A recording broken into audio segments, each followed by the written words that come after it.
गुरुचरित्र अध्याय 5 दत्तात्रेय श्रीपाद अवतार कथनम नाम पंचमोऽध्यायः। ओम श्री गणेशाय नमः, श्री सरस्वतये नमः, श्री गुरुभ्यो नमः, श्री कुलदेवतायै नमः, श्रीपाद श्री वल्लभाय नमः, श्री नृसिंह सरस्वतये नमः, दत्तात्रेय सद्गुरुभ्यो नमः। ओम नामधारक भक्तासी सिद्ध सांगे विस्तारेसी अवतार झाला मानुषी भक्त जनतारावया। ऐक भक्ता नामधारका अंबऋषी कारणे विष्णू ऐका अंगकारिले अवतार ऐका मानुषी नाना रूप घेतसे। मत्स्य कूर्म वराह देख नराचे देह सिंहाचे मुख वामन रूप झाला भिक्षुक झाला ब्राह्मण क्षेत्र कर्मी। दशरथ कुळी जन्म प्रख्यात अवतार श्री रघुराम राजा होऊन वागुती जन्म गवळिया घरी गुरे राखी। वस्त्रे फेडून झाला नग्न बौद्ध रूपी झाला आपण ओहुनी कलंकी अवतार जाण तुरंगारूढ काय आवडी। नाना प्रकारे नाना वेश अवतार धरी ऋषिकेश तारावया साधू मानुष दुष्ट निग्रह करावया। द्वापर जाऊनी जाहला कली अज्ञान लोक ब्राह्मण कुळी आचारहीन होऊनी प्रबळी वर्तती महिमा कलियुगी। भक्तजन रक्षणार्थ अवतरला श्री गुरुनाथ सगरा कारणे भगीरथ आणि गंगा भूमंडळी। तैसी एक विप्रवनिता आराधिले श्री विष्णू दत्ता तिचे उदरी अवतार धरिता आश्चर्य झाले पर्येसा।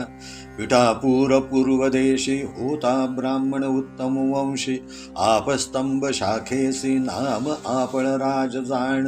त्याची भार्या नाम सुमता असे आचार पतिव्रता अतिथी आणि अभ्यागता पूजा करी भक्तिभावे।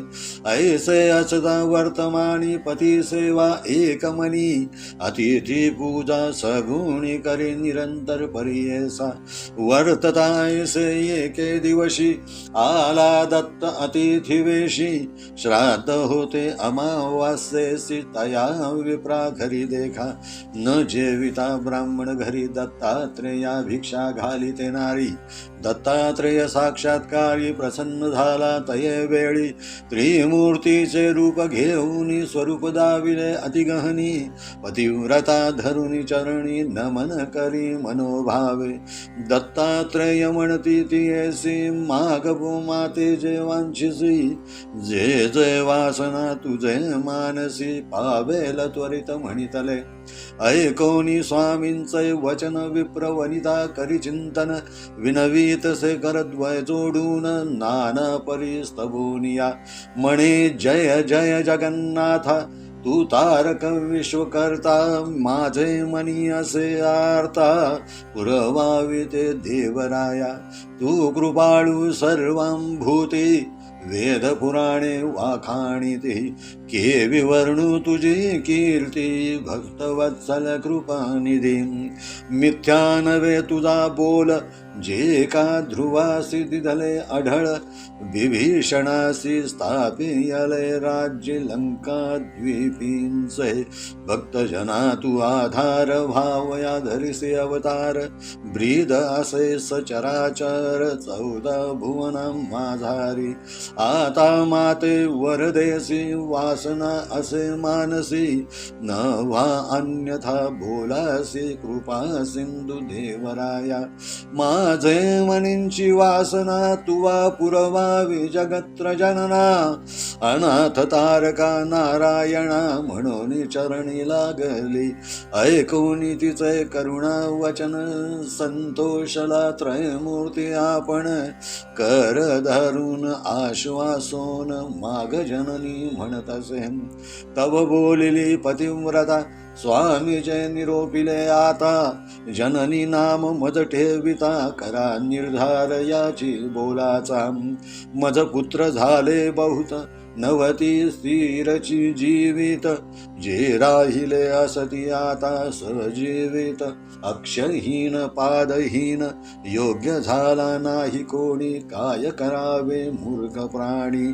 असोनी नसती येणे गुणी, पुत्राविण काय जन्म. वा पुत्रा मायसा ज्ञानवंत परम पुरुषा. जगद्वंद्य देव सदृशा तुम्हा सारिका मज आता. ऐकून तेचे वचन प्रसन्न झाला दत्त आपण. पुढे असे कार्याकारण दीक्षार्थ भक्त जनांसी. म्हणे तापसी तियेसी पुत्र होईल तुझ तापसी. उद्धरील तुझ्या वंशासे ख्यातिवंत कलियुगी. असावे तुम्ही त्याची या बोली, येरवीन राही तुम्हा जवळी. ज्ञान मार्गे अतुर्बळी तुमचे दैन्य हारक देखा. इतुके सांगून तापसी अदृश्य झाला परियेसी. विस्मय करीतसे मानसी विप्रवनिता तये वेळी. विस्मय करोनी घरात पतीसी सांगे वृत्तांत. दोघे हर्ष निर्भर होत म्हणती होईल दत्तात्रेय. माध्यान्ह समयी अतिथी काळी दत्तात्रेय येताती तय वेळी. विमुख न व्हावे तय काळी भिक्षा मात्र घालिजे. दत्तात्रेयाचे स्थान जाण माहूर करवीर क्षेत्र खूण. सदा वास याची ग्रामा पांचाळेश्वर नगरात. नाना रूपे भिक्षुक वेशे दत्तात्रेय येती हरुषे. न पुसता माझ्या निरोपास भिक्षा मात्र घालिजे. विप्रस्त्री म्हणे पतीसी आजी अवज्ञा केली मी तुम्हासी. ब्राह्मण न जेविता तयासी भिक्षा घातली म्हणत असे. ऐकवनी सतीचे बोल विप्रमन संतोषले. म्हणे पतिव्रते भले केले पितर जाहले माझे तृप्त. करुणी कर्म पितरांचे नामी समर्पावे विष्णूसी आम्ही. साक्षात्कारे आपण येऊनी भिक्षा केली आम्हा घरी. कृतार्थ झाले पितृ समस्त निर्धारे झाले स्वर्गस्थ. साक्षात विष्णू भेटले दत्त त्रयमूर्ती अवतार.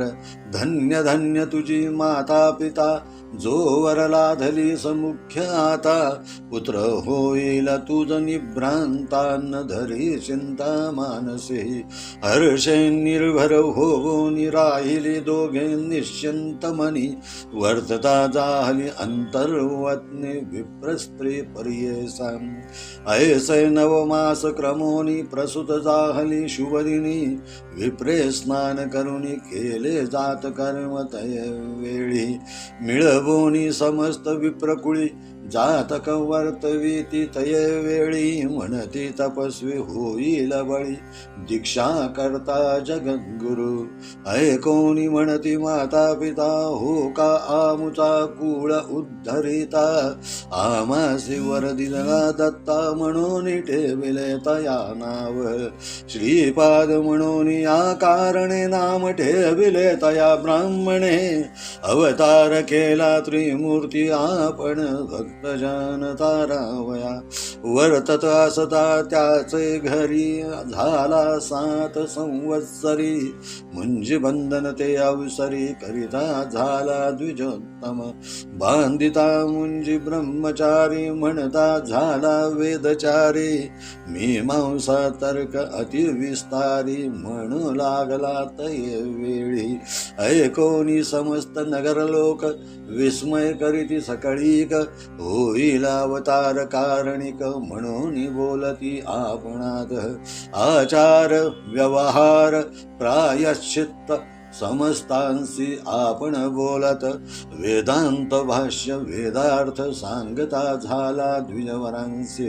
वर्तता ऐसे परियेसी झाला संवत्सर षोडशी. विवाह करू म्हणती पुत्रासी माता पिता अवधारा.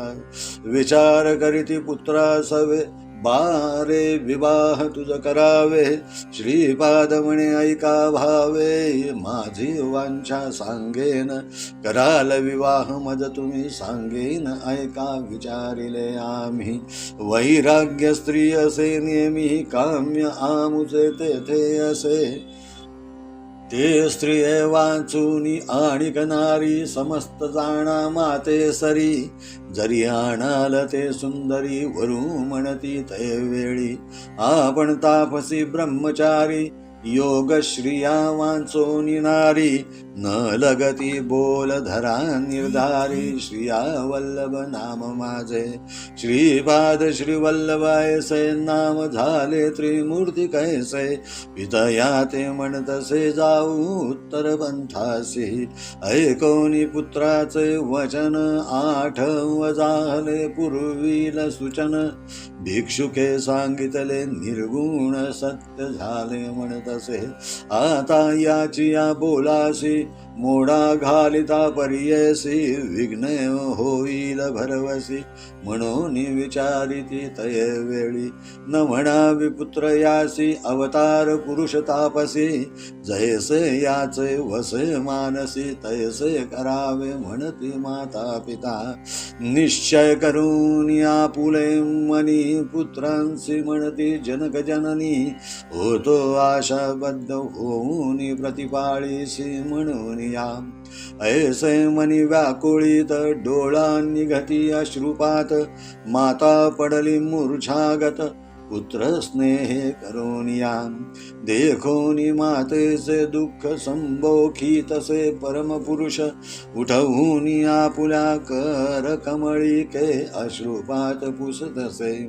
अवो माते न करी चिंता, जे जे वांछिती ते देईन आता. दृढ करोनिया चित्ता, राहा सुखे नांदत. बारे तुझ करिता आपण, दुःख विसरले अंतःकरण. रक्षसी आमा म्हातारपणी, दैन्य वेगळे करीसी म्हणून. पुत्र सती आपणा दोन, पाय पांगुळ अक्षहीन. त्यात पोसावे आता कवणे, आमुते कोण रक्षील. ऐकोनी जननीचे वचन, अवलोकितसे अमृत नयने. पुत्र दोघे जाहले सगुण, आली दृष्टी चरणाधिक.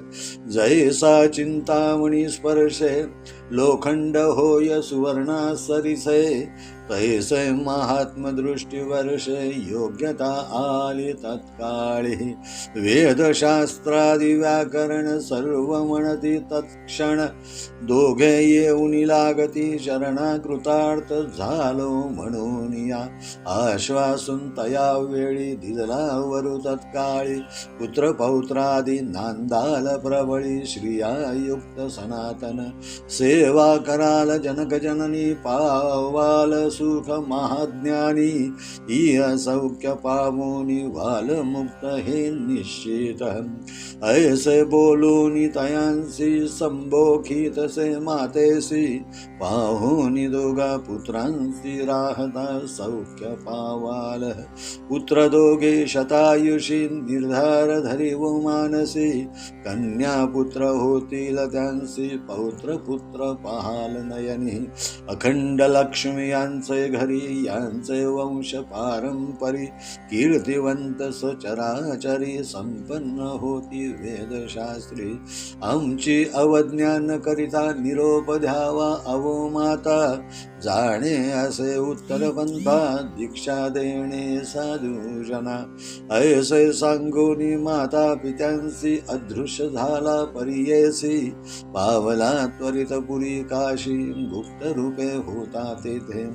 निघाला तेथून बद्रिकानना, भेटी घेऊन नारायणा. अवतार असे आपणा, कार्याकारण मनुष्य दे. दीक्षा करावाया साधुजना, तीर्थे हिंडतसे आपण. मनोवेगे मार्गक्रमण आले, तीर्थ गोकर्णासी. ऐकोनी सिद्धाचे वचन, विनवी नाम धारक आपण. ते परिसा श्रोते जन म्हणे, सरस्वती गंगाधर. इति श्री गुरुचरित्रामृते परमकथाकल्पतरौ श्रीनृसिंह सरस्वत्योपाख्याने सिद्धनामधारक संवादे दत्तात्रेय श्रीपादवतारकथनं नाम पञ्चमोऽध्यायः। श्रीपाद श्रीवल्लभ नृसिंह सरस्वती दत्तात्रेयार्पणमस्तु। श्रीगुरुदेव दत्तात्रेयार्पणमस्तु। ओवी संख्या 78। यथार्थ श्री गुरुचरित्र श्री श्रीपाद श्रीवल्लभ यांचा अवतार नाम अध्याय 5वा। सिद्धमुनी नामधारक भक्ताला पुढे सांगू लागले, श्री दत्तात्रेयांनी भक्तजनांचा उद्धार करण्याकरिता मनुष्य योनीत अवतार घेतला। हे नामधारका ऐक, अंबरीशासाठी श्री विष्णूने शाप स्वतः घेतल्यामुळे ते मनुष्यलोकी नाना तऱ्हेचे रूप घेऊन जन्म घेत असतात। मत्स्य अवतार, कुर्माचा अवतार, वराह अवतार, नरदेह आणि सिंहाचे मुख असा नृसिंह रूप, वामन रूपी भिक्षुक, क्षत्रिय धर्म आचरण करणारा परशुराम असे अवतार घेऊन नंतर दशरथपुरी जन्म घेऊन प्रख्यात राम अवतारी जन्म घेतला। राज्य केले नि नंतर गवळ्याच्या घरी गुरे राखणारा गोपाल कृष्ण झाला। वस्त्रे फेकून नग्न झाला व बौद्ध रूपी झाला। पुढे तो कल्की अवतार घेईल तेव्हा तो घोड्यावर स्वार झालेला असेल। असे नाना रूप घेऊन ऋषिकेश मनुष्यलोकी जन्म घेते झाले। सज्जनांना तारण्यासाठी व दुष्टांचा नाश करण्यासाठी विष्णूने नाना अवतार घेतले। द्वापार युग जाऊन कलियुग आले। अज्ञानी ब्राह्मण कुळातील लोक आचार सोडून वागू लागले। हा कलियुगाचा महिमा होय।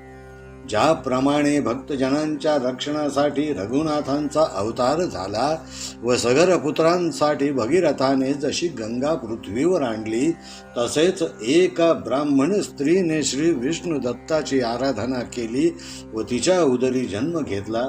ते कसे ते मी तुला सांगतो। दत्तात्रेयांचे सुमतीला वरदान। मद्रास इलाख्यात गोदावरी जिल्ह्यात पिठापूर नावाचे गाव आहे। तिथे उत्तम वंशात जन्मलेल्या आपस्तंभ शाखेचा एक ब्राह्मण होता। त्याचे नाव आपळराज होते। त्याची पत्नी सुमती असून ती पतिव्रता होती। अतिथी व अभ्यागतांची ती मोठ्या भक्तिभावाने पूजा करीत असे। तद्वतच ती पतिसेवा निरंतर करीत असे। एके दिवशी दत्तात्रेय अतिथी वेशाने घरी आले। त्या दिवशी अमावस्या होती। त्या दिवशी श्राद्ध होते। ज्या दिवशी श्राद्ध असते त्या दिवशी ब्राह्मण जेवल्याशिवाय भिक्षा घालता येत नाही। पण त्या पतिव्रतेने दत्तात्रेय रूपी अतिथीला ब्राह्मण भोजन होण्यापूर्वी भिक्षा वाढली। तेव्हा दत्तात्रेय प्रसन्न झाले। त्रिमूर्तींचे रूप घेऊन त्यांनी आपले साक्षात रूप त्या सतीला दाखविले। तेव्हा त्या पतिव्रतेने दत्तात्रेयांच्या चरणावर मस्तक ठेवले। तेव्हा दत्तात्रेय प्रसन्न होऊन म्हणाले, हे माते, मी तुझ्यावर प्रसन्न झालो आहे। तुझी इच्छा असेल तो वर माग। जे तू मागशील ते मी तुला तत्काळ देईन। हे स्वामींचे वचन ऐकून विप्रवनितेने चिंतन केले व दोन्ही हात जोडून म्हणाली, हे जगन्नाथा, तू विश्वकर्ता आहेस, विश्वाचा तारक आहेस। तेव्हा माझ्या मनात जी इच्छा आहे ती पूर्ण करावी। वेद पुराणात तुझी फार कीर्ती ऐकली आहे। तू कृपाळू आहेस, तू भक्तवत्सल आहेस। तुझी जितकी स्तुती करावी तितकी थोडीच आहे। तुझे बोल कधीच खोटे होत नाही। तू ध्रुवाला आढळ पद दिलेस, विभीषणाला लंकेचे राज्य देऊन दीर्घायुषी केलेस। भक्तजनांचा तू आधार आहेस। भक्तांना तारण्याकरिता तू 14 भुवनात अवतार घेतोस, अशी तुझी ख्याती आहे। आता हे दत्तात्रेया, मला जो वर द्याल तो खोटा होऊ देऊ नका। माझ्या मनातील इच्छा पूर्ण करा। असे म्हणून ती त्या जगत्त्रयजननाच्या त्रैलोक्य जनकाच्या चरणावर मस्तक ठेवती झाली। हे तिचे करुण वचन ऐकून दत्तात्रेयांनी तिचे हात धरून तिला उभे केले व प्रसन्न होऊन तिला म्हणाले, हे जननी, तुला जे पाहिजे ते माग। तेव्हा ती सती म्हणाली, हे स्वामी, तुम्ही आता मला संबोधून जननी माते म्हणून जे शब्द उच्चारले तेच शब्द पक्के करावे। मला पुत्र पुष्कळ झाले, परंतु त्यांचे आयुष्य स्थिर नव्हते. त्या झालेल्यांपैकी जे राहिले ते आंधळे पांगळे आहेत, ते असून नसल्यासारखे आहेत. ज्या स्त्रीच्या पोटी चांगले संतान नाही, तिचे जीवन ते काय जीवन आहे? मला असा पुत्र व्हावा जो ज्ञानवंत आहे, परमपुरुष आहे. जसा देव साऱ्या विश्वाला प्रिय आहे, तसा माझा पुत्र असावा. तात्पर्य, तुझ्या रूप गुणांचा पुत्र मला होऊ दे. तिचे बोलणे ऐकून दत्तात्रेय प्रसन्न झाले. पुढे कार्य करण्याकरिता व भक्तजनांचा उद्धार करण्याकरिता त्यांना अवतार घ्यायचाच होता. तेव्हा ते तिला म्हणाले, तुला पुत्र होईल, तो महान तपस्वी असेल, तुझ्या वंशाचा उद्धार करील. या कलियुगात तो कीर्तिमान होईल. त्याच्या म्हणण्याप्रमाणे तुम्ही वागावे. तो ज्ञानमार्गात अत्यंत श्रेष्ठ असेल. तो तुझ्याजवळ राहणारच नाही, परंतु तुमच्या दारिद्र्याचा नाश करेल. श्री श्रीपाद श्री वल्लभ यांचा अवतार. इतके सांगून तो तपस्वी अदृश्य झाला. तेव्हा विप्र वनितेला फारच आश्चर्य वाटले. तशीच ती घरात आली व सर्व वृत्तांत तिने आपल्या पतीस कथन केला. तेव्हा दोघांनाही फार आनंद झाला. माध्यान्ह समय अतिथी वेळ असते, तेव्हा दत्तात्रेय भिक्षा मागावयास येतात. त्यावेळी कोणीही भिक्षेकरी आला तरी त्याला भिक्षा दिल्याशिवाय जाऊ देऊ नये. वराडात निजाम जिल्ह्यातील माहूर हे दत्तात्रेयांचे निद्रास्थान आहे. करवीर अर्थात कोल्हापूर तसेच पांचाळेश्वर या ठिकाणी त्यांचा नेहमीच वास असतो. भिन्न भिन्न वेशाने दत्तात्रेय भिक्षा मागावयास येत असतात. त्यांना भिक्षा अवश्य घालावी. माझ्या निरोपाची वाट न पाहता भिक्षा घालावी. हे पतीचे वचन ऐकून विप्रवनिता म्हणाली, हे देवा, मी आजच तुमची अवज्ञा केली आहे. श्राद्धाकरिता आलेल्या ब्राह्मणांचे जेवण होण्या अगोदरच मी भिक्षा दिली आहे. हे सतीचे भाषण ऐकून त्या आपळराज ब्राह्मणाला अतिशय आनंद झाला. इतरांच्या नावाने आम्ही आज कर्म करीत आहोत, ते विष्णूलाच समर्पण झाले. माझे पितर तृप्त झाले. श्री विष्णूने साक्षात येऊन भिक्षा घेतली. माझे स्वर्गस्थ पितर तृप्त झाले. साक्षात त्रिमूर्ती अवतार दत्त महाराज तुला प्रसन्न झाले. धन्य धन्य होत तुझे माता पिता. तुला जो वर आता भिक्षुक वेशी दत्तात्रेयाने दिला तो पूर्ण होईल, याबद्दल निशंक रहा. तेव्हा दोघांनाही अत्यंत आनंद झाला. अशाच आनंदात ते दिवस कंठू लागले. थोड्याच दिवसात ती सती गर्भवती राहिली. 9 मास पूर्ण होऊन बाळंत झाली. शुभ दिवशी तिने बालकाला जन्म दिला. तेव्हा ब्राह्मणाने स्नान करून जात कर्म केले. मूल जन्माक्षणी केला जाणारा संस्कार त्याला जात कर्म म्हणतात. आपल्या समस्त कुळातील लोकांना बोलावणे केले व त्या नवजात बालकाची कुंडली तयार केली. तेव्हा भविष्य सांगितले गेले की हा मुलगा मोठा तपस्वी होईल, जगाला दीक्षा देणारा जगद्गुरू होईल. हे ऐकून त्या नवजात बालकाचे माता पिता म्हणाले, हा आमच्या कुळाचा उद्धार करील. आम्हाला दत्त महाराजाने वर दिला आहे, म्हणून त्या नवजात बालकाचे नाव श्रीपाद असे ठेवण्यात आले. अशा तऱ्हेने दत्तात्रेयाने भक्तजनांचा उद्धार करण्याकरिता अवतार घेतला. अशाच गोड व आनंदी वातावरणात तो बालक हळूहळू लहानाचा मोठा होऊ लागला. 7 वर्षांचा झाला तेव्हा त्याची मौंज करण्यात आली. मौंज झाल्याबरोबर तो श्रीपाद बालक 4ही वेद म्हणू लागला. वेदांचा विस्तार करून समजावून देऊ लागला. हे ऐकून समस्त नगरजनांना महदाश्चर्य वाटले. एवढ्या लहान वयात हा मुलगा 4ही वेद म्हणू लागला, तेव्हा हा कोणी अवतारी पुरुष असला पाहिजे. प्रत्यक्ष परमेश्वरच अवतार घेऊन आले असावेत. अशा प्रकारे समस्त लोक बोलू लागले. आचार, व्यवहार व प्रायश्चित्त ही धर्मशास्त्रांची 3 अंगे आहेत. हे श्रीपाद वेदांताद्वारे लोकांना पटवून देऊ लागले. अशाच तऱ्हेने आणखी काही वर्षे लोटली. श्रीपाद 16 वर्षांचा झाला तेव्हा माता पित्यांना वाटले आता आपल्या मुलाचा विवाह केला पाहिजे. ते श्रीपादला म्हणाले, हे पुत्रा, तू आता 16 वर्षांचा झाला आहेस. एखादी सुस्वरूप कन्या पाहून तुझा विवाह करावा अशी आमची इच्छा आहे. तेव्हा श्रीपाद म्हणाला, माझी एकच इच्छा आहे. मी विचार करून ठेवला आहे. माझा विवाह तुम्हाला करावयाचा असेल तर वैराग्यरूपी स्त्रीशी करून द्यावा. अन्य कोणत्याही स्त्रीशी मी विवाह करणार नाही. अन्य सर्व स्त्रिया मला माते समान आहेत. मग ती कितीही सुंदर असो. मी तपस्वी आहे. माझे नाव श्रिया वल्लभ असून मला आता उत्तर दिशेला तप साधना करण्यासाठी जाण्याची परवानगी द्यावी. हे पुत्राचे वचन ऐकून त्या ब्राह्मण भिक्षुकाचे, ज्या ब्राह्मणाने अमावस्येच्या दिवशी भिक्षा घेऊन आशीर्वाद दिला होता, त्याचे स्मरण झाले व त्याच्या वचनाची आठवण झाली. त्याने सांगितलेले सत्य झाले होते. त्याच्या वचनाला मोड घालणे अशक्य आहे असे जाणून पुत्राला समजावू लागले. हे पुत्रा, तू आमचा पुत्र नाहीस तर प्रत्यक्ष परमेश्वर आहेस. तू तपस्वी अवतार पुरुष आहेस. आम्हाला आता म्हातारपण येत आहे. तू आमचा वृद्धापकाळी सांभाळ करशील अशी आमची आशा होती. असे म्हणून मातेच्या डोळ्यात अश्रू आले. पुत्रप्रेमामुळे ती इतकी भारावून गेली की ती स्वतःला सांभाळू शकली नाही व मूर्छित होऊन पडली. मातेचे हे दुःख पाहून श्रीपाद मातेला समजावू लागले. आपल्या हातांनी तिला उठवून बसविले, डोळ्याचे पाणी पुसले व म्हणाले, हे माते, तू त्याची काळजी करू नकोस.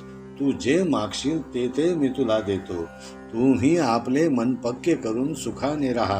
माता म्हणाली, हे पुत्रा, तू गेल्यावर आम्हाला म्हातारपणाचा आसरा कोणाचा राहील? 2 पुत्र आहेत, पण एक पांगळा आहे व दुसरा आंधळा आहे. त्यांना कोणी पोसावे व आमचे रक्षण कोणी करावे?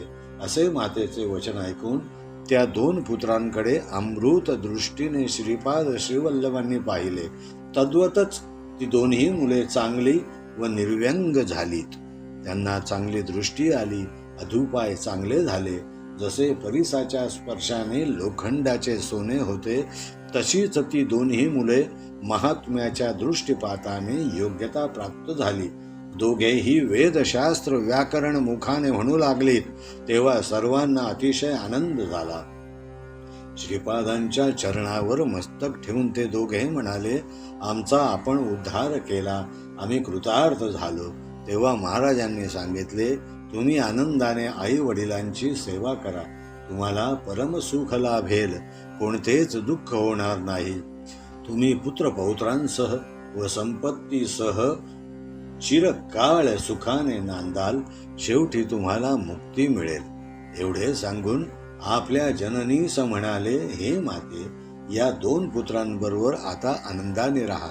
दोघेही शतायुषी होतील. त्यांना कन्यापुत्र होतील, नातू पंतू होतील. कोणतीही काळजी करू नये. यांच्या घरी वंश परंपरेने लक्ष्मी अखंड नांदत राहील. हे वेदशास्त्रात निपुण होतील. तेव्हा माते, आता आमची अवज्ञा न करता आम्हाला निरोप द्यावा. मला उत्तरेस साधू संतांना दीक्षा देण्याकरिता जावयाचे आहे. असे आपल्या माता पित्यास सांगून श्रीपाद श्रीवल्लभ अंतर्धान पावले. तेथून त्वरित काशी क्षेत्री येऊन पोहोचले. तेथेही गुप्त वेशात होते. तेथून हिमाचल पर्वतावरील बद्रिकाश्रमास येऊन बद्रीनारायणाची भेट घेतली. मनुष्य रूपात राहून आपल्याला अवतार कार्य करावयाचे आहे असे ठरवून साधू जनांना दीक्षा देण्यासाठी प्रत्येक तीर्थाच्या ठिकाणी हिंडू लागले. असे करीत करीत ते गोकर्णला येऊन पोहोचले. आता या पुढील कथानकाचे समालोचन आपण पुढील अध्यायात पाहू. इतर अनेक ग्रंथांचा आधार अर्थात संदर्भ घेऊन श्री गुरुचरित्र ग्रंथाचे वाचन व मनन श्री राजलक्ष्मी पब्लिकेशनने श्री गुरुकृपेने भक्त भाविकांसाठी मांडण्याचा प्रयत्न या अध्यायात केलेला आहे. सर्वांचे मनपूर्वक आभार आणि धन्यवाद. इति अध्याय 5. ओम तत्सत.